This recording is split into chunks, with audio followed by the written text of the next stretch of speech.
What up, family? Guys, Port Dash 20 Lee. It's 7:41 a.m. in my city, Chicago, Thursday, April 3rd, 2025. Look, Mary McNamara, I ain't talking about the same old stuff. I need y'all to read y'all Bibles. Judges chapter. Let's just do Judges chapter 5. Because you see, it has Barak name right there. It says, on that day, Deborah, along with Barak, B-A-R-A-K. Barak spelled his name B-A-R-A-C-K. Now, what they'll do, they'll take a letter out or add a letter. So they took the C out of Barak, Judges chapter 5.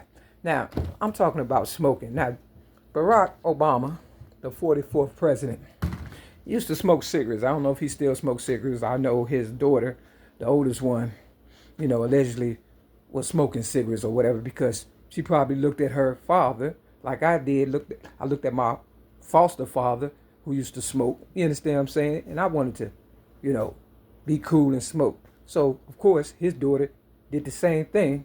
And I don't know if Barack still smoked, but I know my foster father, Leon Becker Repman, when I went to Mississippi with my so-called best friend who never used to smoke until the shit hit the fan, then he started smoking. You know what I'm saying? After they gave me cancer. So me and him went, my best friend, Dwayne Lewis, when I used to smoke, to Mississippi when I was in my 20s or whatever and stuff.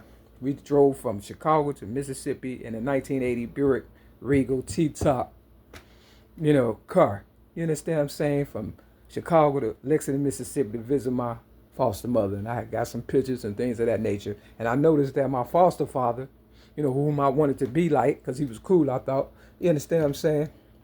He wasn't smoking no more. Real talk. You understand? So I started smoking cigarettes because of him. At the age of 9 or 10. You understand what I'm saying? And then I started buying them around that time. Going to school or whatever, trying to be cool, 65 cents a pack. You understand what I'm saying? They almost, $20 now? If you ain't trying to stop by now, something wrong with you. So, Barack Obama, I don't know if you still smoke, but I know you felt like you was in competition with me or whatever and stuff. And if you go to Exodus chapter 20, you will see his name in the Bible. Also, you just have to read between the lines if you know the story, my story. You've been a real Mary McNamara. And, he trying to get my legacy like he's the hero of Chicago or whatever and stuff. When everybody know it's me. You understand what I'm saying? Because I don't drink, drugs, smoke, or fornicate. And they held me down in 2016 while he was still in office. Barack Obama. Yep. And they gave me cancer and stuff because guys don't like losing the girls and stuff for some reason. You understand? He wasn't even supposed to be the president. They asked me when I was incarcerated, was he going to make it a CO? And I said, yeah, he gonna make it. I guess they thought, once I went to prison, I changed my mind. I should have, but had it not been for them 2 little girls he had, he would have never made it. Because I would have said no. You understand what I'm saying? So he barely made it in there. So, I guess he think he in competition with me. But I keep catching him. It's in the Bible. They say you want to keep something from somebody, you just put it in the Bible or the book. You understand what I'm saying? Because niggas don't read. We're going all the way to 747.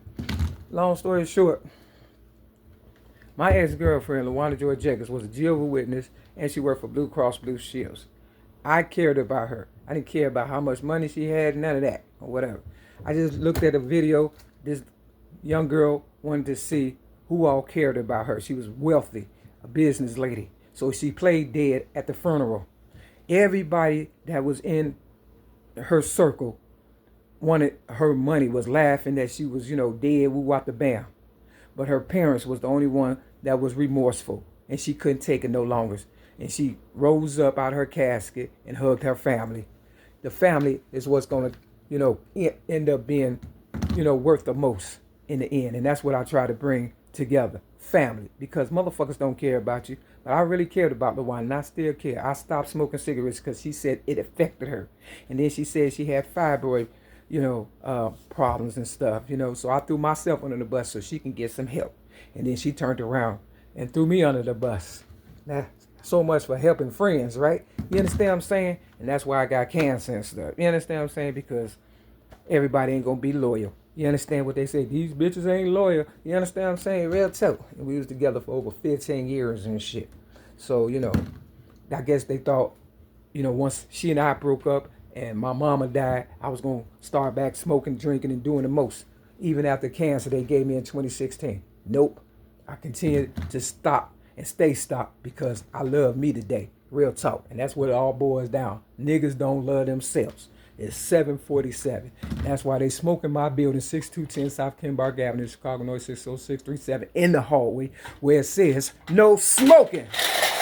Now, if you want to smoke in your room and kill yourself, that's your problem. But stop trying to take me with you. This the 5. I had 5 on there. And this the 14. Step your game up. Peace.